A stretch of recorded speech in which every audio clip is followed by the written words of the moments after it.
Witamy Cię kolejnego dnia w Tadżykistanie. Przenocowaliśmy w tej małej wiosce w górach u naszego couchsurfingowego gospodarza. Było wczoraj fajnie, ale z drugiej strony rano powiedział, zerwał się i powiedział, już musicie jechać. Więc było to dziwne. Nie zdążyliśmy de facto nawet się wykąpać, zjeść, nic zrobić. No i nie powiem, że zostaliśmy wygonieni, ale zostaliśmy delikatnie poproszeni o opuszczenie lokalu.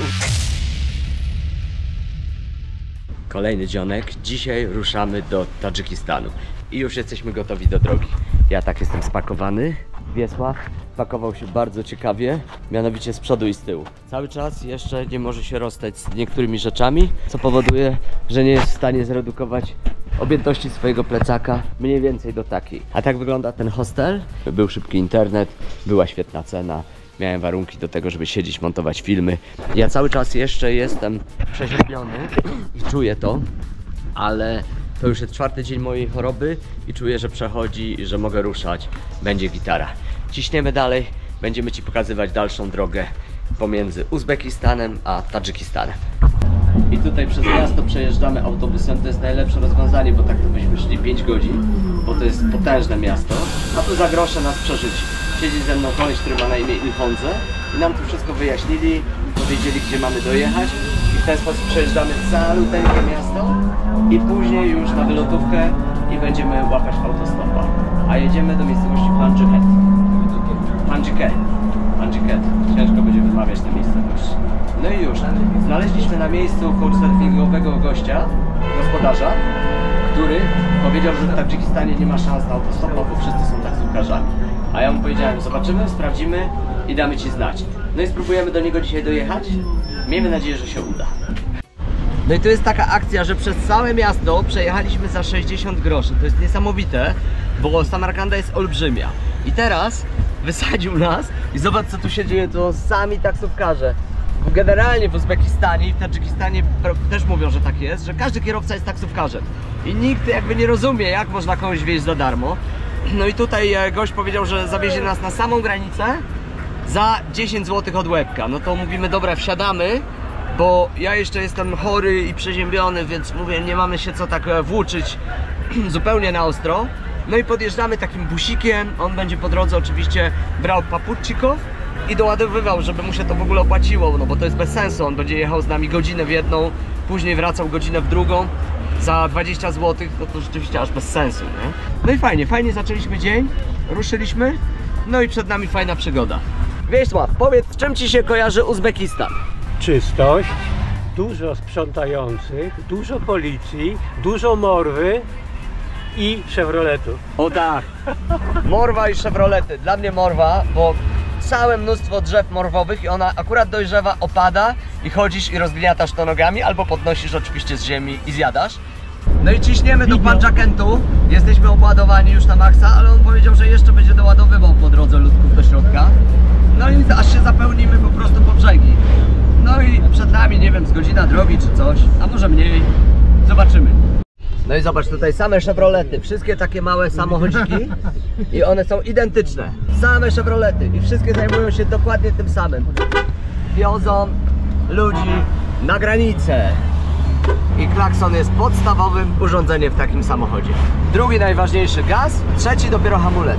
Kierunkowskaz nie ma sensu ani żadnego znaczenia. Ruszamy po tym tygodniu spędzonym w Samarkandzie. Tydzień tam byliśmy? Tydzień. Ja głównie przeleżałem w łóżku, ale generalnie stwierdziliśmy z Wieśkiem, że jesteśmy tak szczęśliwi, że ruszamy, bo de facto zaczyna się zupełnie nowa przygoda. Czyli jeżeli podróżujesz i ruszasz każdego dnia w nowe miejsce, codziennie masz przygodę. Jeżeli tylko gdzieś się zakotwiczysz i utkniesz na dzień, 2, 3, no to już zaczyna się rutyna. I to jest niesamowite. Dlatego w takiej wyprawie najfajniejszy jest ciągły ruch, ciągły przepływ, żeby nie utknąć w jednym miejscu. No ja ze względu na chorobę musiałem i też w tym Panjkent postanowiliśmy, że trochę zostaniemy, posiedzimy, żebym ja się doleczył i wtedy już ruszamy ostro w góry. Patrz, jaka tu jest fajna akcja. Gość przekazuje przesyłkę, nie chce sam pojechać, tylko paczkę i daje numer telefonu i ten mu normalnie weźmie i zawiezie pod podany adres, czyli taka dostawa. No i zarąbisty pomysł. U nas też kiedyś tak autobusami przekazywali i pociągami. Pamiętasz? Ja pamiętam w dawnych czasach. Nie wiem, czy to teraz jeszcze się stosuje. I tu masz flagę Uzbekistanu, oni są bardzo z niej dumni, aż chłop zwolnił, żebym ją nagrał. Zobacz, jak pięknie powiewa. No i żegnamy się z Uzbekistanem. Ostatnie chwile. Dojeżdżamy do granicy. Teraz zobaczymy, jak szybko nam pójdzie na piechotę, ale czuję, że będzie szybciuteńko. A tutaj fury stoją długo, czasem parę dni nawet. Nie wiem jak na tej granicy, ale generalną zasadą jest, że się przechodzi ją na piechotę i dopiero z drugiej strony łapiesz stopa. Granicy się z zasady nie nagrywa, więc będę tak starał się nie nagrywać.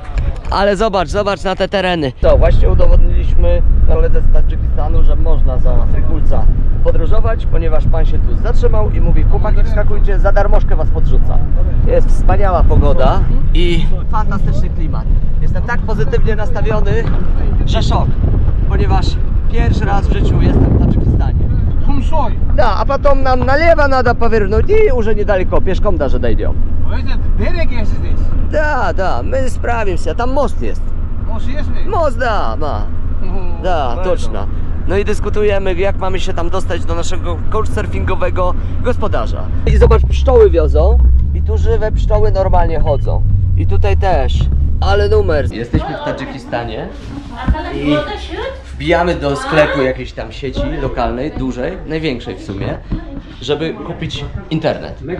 Megafon się nazywa. I pani, a w ogóle to tak, zobacz, tutaj możesz sobie wybierać numery, jakie sobie życzysz.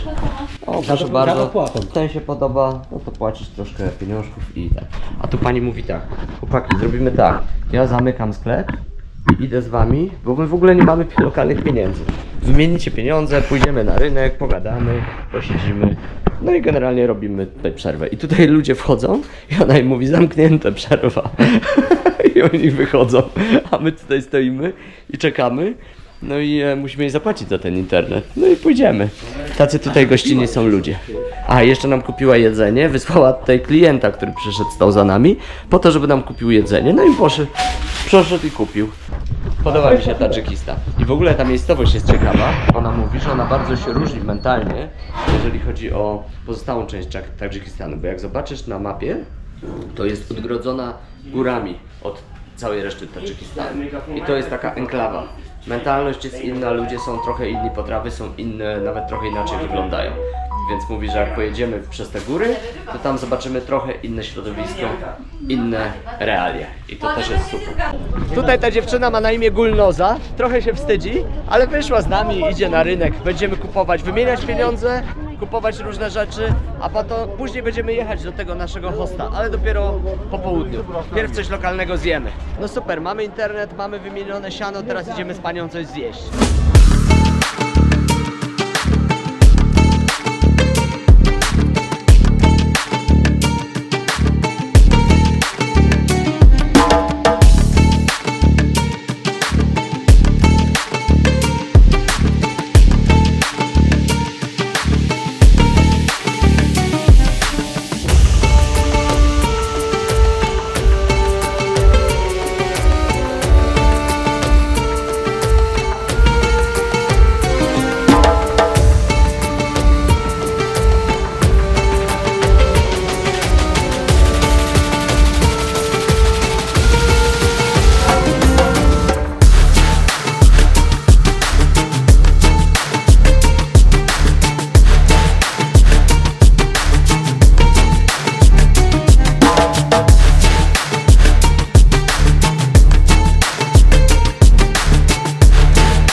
Można jeść na tych stolikach tam, tak jak widzisz, w takich łóżkach, a można jeść normalnie po europejsku przy stoliku. Pytam ją, czy możemy zjeść na tych łóżkach. To byłoby fajnie. У нас такие обычаи, 3 раза нужно налить. Сколько раз? 3 раза. 3 razy.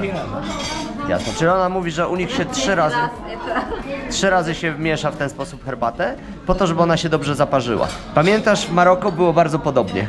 On też kilka razy nalewał, ale to po to, żeby zmieszać cukier. A ona ci naleje, tak jak należy. Wlewaj z powrotem. Musisz to wlać z powrotem, tylko za dużo wlałeś. A, Вместо надо ставить и вот так. a. Не, я должна садить, не вы. Ja mogę, da? А, вы все- Okej, spasiba. Czyli ona musi wstać, ja nie muszę wstać i ona mi wtedy podaje i w ten sposób jemy.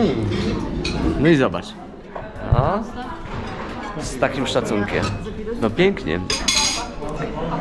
No i to jest właśnie piękne, że jeździmy, spotykamy lokalnych ludzi, oni nam wszystko opowiadają. A jak ten chleb nazywa u was? Ну, обычный, ну, Non, da? да. Non. I to Обычный или obyczny chleb. Czyli chleb nazywa się non i to jest taki zwykły, standardowy chleb. No i oczywiście do tego zielona herbata. Ona bez sachara, to czaj, da? Да, Super. обычный без сахара. Czyli oczywiście jest bez cukru. Zielona herbata, taki jak lubię. Обычный. No świetnie to wygląda. Wiesiu dostał wegetariańskie jedzenie. Ona zamówiła tą zupę. Расскажешь, что это? Это айран называется. Айран. Да, по-нашему духов называется, или чолов называется. Тут чака идет, типа сметана. У вас там чака нету, Нет. у вас там сметана. Да, сметана. Так, жидкая сметана, тут зелень идет и огурцы. Aha. Ну, оно вкусное. Очень вкусно. Да. И холодные, да? Да, да. Хорошо, Это супер. только летом подают. зимой Летом. не подают. No понятно, да. Холодное. Ale ja mam tutaj płow i ona mówi, że ten płow różni się od tego, który jedliśmy w Uzbekistanie. No i sałata z cebulą, super. Ty zobacz, chodzimy tutaj do knajpy i dziewczyna ubrana w taką koronę i w ogóle w takie coś. Zaraz ją zapytam, o co chodzi. Po-ruski говорите? Nie? English? No English. Czyli nie mówi ani po rosyjsku, ani po angielsku. A spytałbym. Czyli wszystko się wyjaśniło, ona jest Kilinczak. A Kilinczak to jest zaręczona dziewczyna. Gratulacje. Siedzimy z Wiesiem w kawiarni, pijemy kawkę i wcinamy ciastka, które ta dziewczyna nam kupiła. No i to jest niesamowite. W ogóle niesamowicie się przed nami otworzyła. Opowiedziała nam o swoim życiu, o swoich rozterkach, o swoich marzeniach, planach, pragnieniach. Ja tego oczywiście wszystkiego w filmie nie będę wrzucał, ale obydwaj z Wieśkiem jesteśmy pod takim wrażeniem, że stwierdziliśmy, że musimy wyjść i ochłonąć, bo chyba jeszcze nigdy w życiu przede mną obca osoba się tak nie otworzyła i nie opowiedziała wszystkiego o swoim życiu. No ja tego upubliczniać nie będę, ale no to na pewno zostanie ze mną do końca życia to, co usłyszałem. Niewiarygodne przeżycie. Szok. Spójrz na te góry przed nami. W ogóle jestem pod dużym wrażeniem tej miejscowości. No i tutaj w sklepie, gdzie kupowaliśmy kartę internetową, spotkaliśmy dziewczynę z Holandii, która z chłopakiem przyjechała tylko po to, tutaj z Uzbekistanu, żeby zobaczyć te 7 jezior, na które pójdziemy w najbliższych dniach, żeby ci je też pokazać. I oni zaliczą te 7 jezior i wracają do Uzbekistanu. To Samarkand.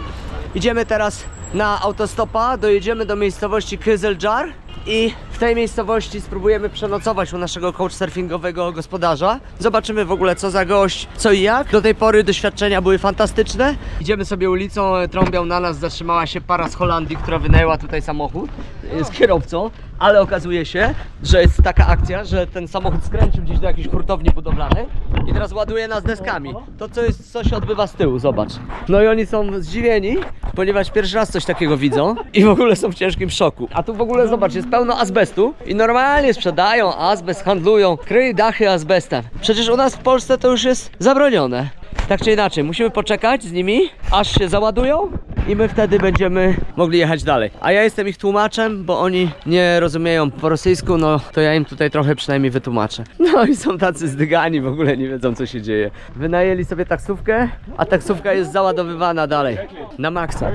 No, zobacz na to, jedziemy sobie tutaj całą ekipą, nasi przyjaciele z Holandii, miejscowi ludzie. Oto i ja, wymęczony, a się odwracają, bo się wstydzą, dobra? A ja góry chcę nagrać, czyli pokazać przez szybę.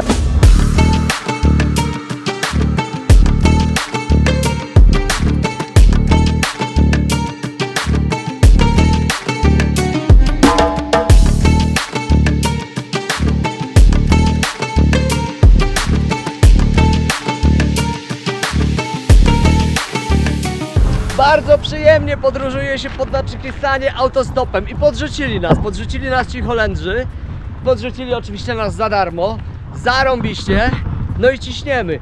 Góry tu są niesamowite, to jest coś niewiarygodnego, tu są szczyty po 4-5 tysięcy metrów, lodowce, śnieg w górach, a teraz jest gorąco, więc jest idealna pogoda. Uważam, że teraz jest najbardziej optymalna pogoda. Oczywiście w nocy tu będzie zimno strasznie i wychodzić na dwór nie będziemy, bo ja nie mam ciuchów, ale teraz To jest bajka. Idziemy do tej wioski i tak droga nasza wygląda. Do tej wioski, gdzie jest ten gospodarz couchsurfingu.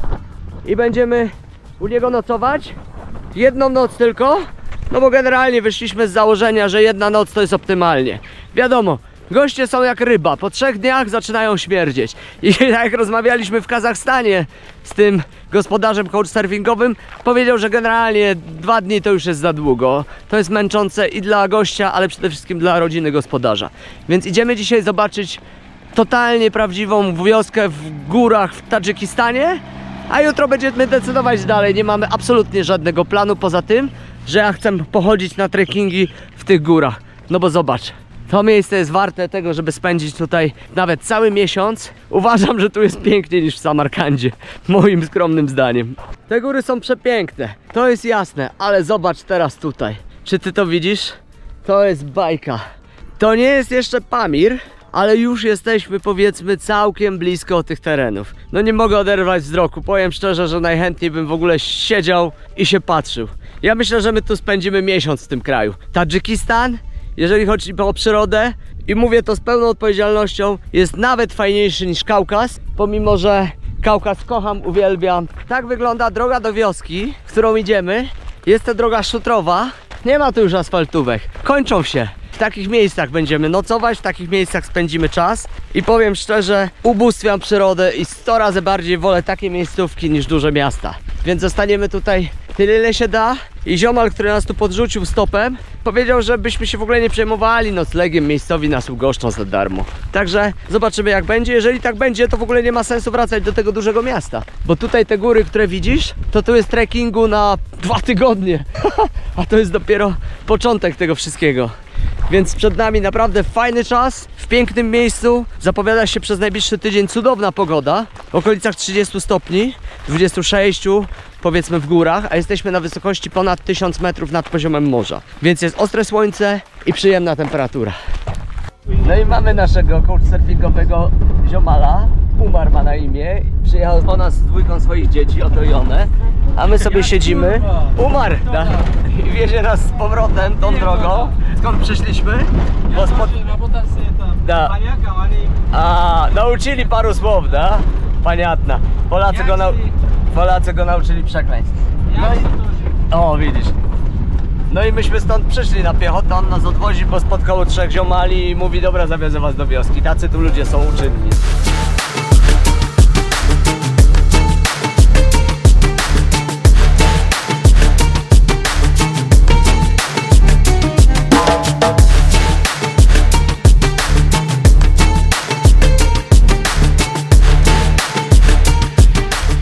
No jesteśmy u naszego couchsurfingowego gospodarza. No i fantastycznie, wziąłem prysznic, jest toaleta, przebrałem się, wyprałem ubrania, wiszą sobie tam i schną na słońcu. No i rozmawiam z nim, jak to tutaj wygląda. I po pierwsze, bez koszulki nie wolno. Nie wolno w krótkich spodniach. Jeszcze w mieście, powiedzmy, może ludzie przymkną na to oko, bo człowiek jest anonimowy, ale na wsi może być problem. Faceci mogą dać po gębie.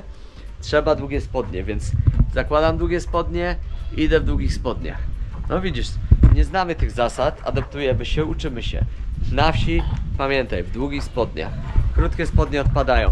Wiesiek miał takie na 3/4 spodnie i mówi, nie, przebierz, załóż długie, bo nie chcemy mieć kłopotów. 8-miesięczne dziecko, maladiec. Zobacz, ogród, wodę będą rozprowadzać, no i będziemy tutaj mieszkać do jutra, a jutro pomyślimy, co dalej. Przyjmował gości z Argentyny, z różnych innych krajów, no i my jesteśmy kolejnymi gośćmi u niego. Dopiero zaczyna ten couchsurfing, też się tego uczy. I strzeliliśmy kilka gaf. Tutaj po drodze mijaliśmy, a myśmy z Wiesiem szli w krótkich spodniach, no bo gorąco. Za kolana. Za kolana, tak? I mijaliśmy tutaj 2 facetów i oni nas minęli, zapamiętali oczywiście i teraz zwrócili uwagę temu naszemu couchsurfingowemu gospodarzowi, że myśmy chodzili w krótkich spodniach i on musiał się długo i słono przed nimi tłumaczyć, że my nie wiedzieliśmy, że przepraszamy i tak dalej i generalnie powiedział nam wyraźnie: nie wolno chodzić w krótkich spodniach, musimy chodzić w długich spodniach. Pamiętaj o tym, jak będziesz chodzić w górach, w wioskach w Tadżykistanie. Druga rzecz, dosyć istotna, o której też nie wiedzieliśmy, to nie wolno patrzeć na kobiety i nie wolno się z nimi witać. Czyli tak jak my idziemy i mówimy assalamu alaikum, albo privet, albo zdravstvujte, nie wolno. Generalnie nie wolno, bo to są czyjeś kobiety i ten ktoś może się bardzo urazić, może zrobić nam krzywdę i generalnie go obrazimy. Więc kobiety trzeba traktować jak powietrze, czyli generalnie unikać i nie widzieć ich. Teraz mieliśmy taką sytuację, że chcieliśmy podejść do studni, napić się wody. On powiedział, możemy się napić, ale poczekaj, przy studni jest kobieta. Ona skończy nabierać wodę, pójdzie i my dopiero możemy podejść.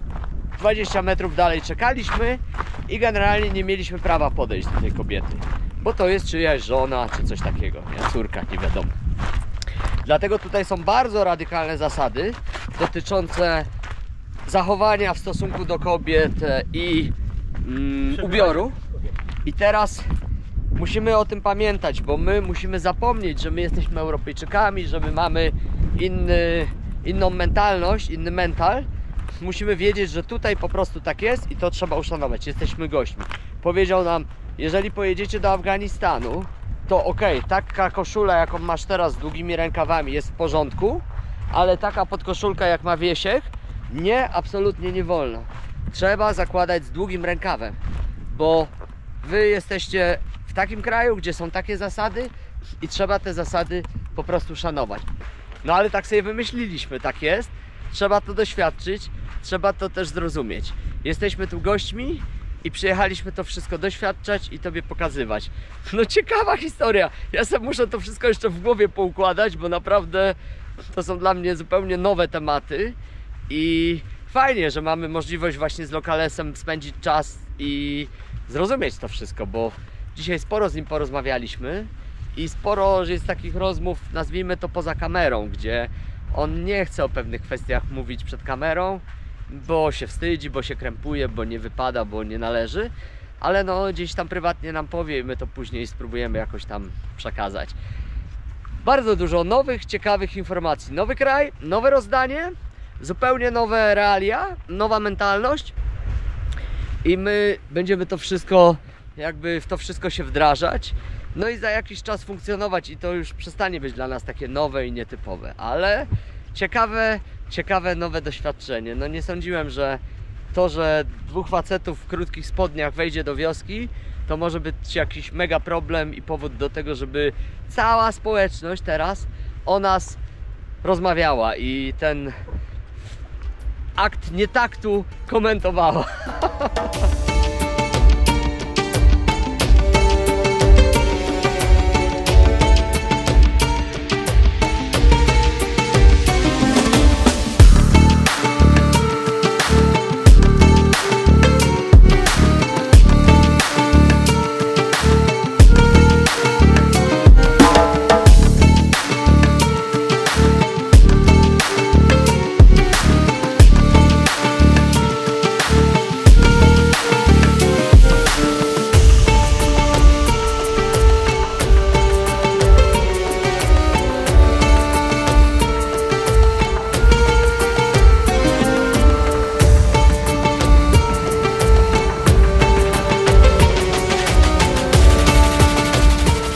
W domu u Umara.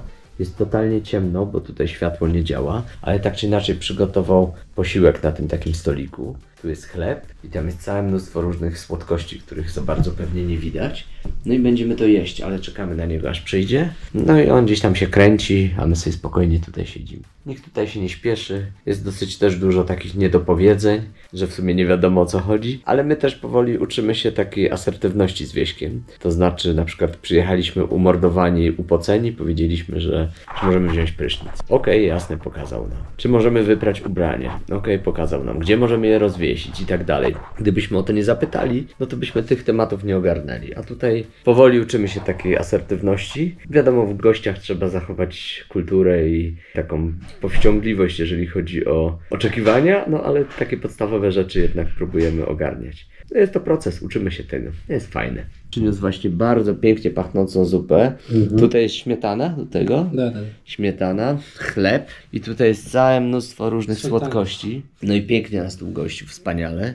Zaraz będziemy pili herbatę. No i siedzimy tutaj. Jest ciemno, więc nic nie widać, ale słychać. A my gasimy i czuć. Zapach jest niesamowity, wspaniały.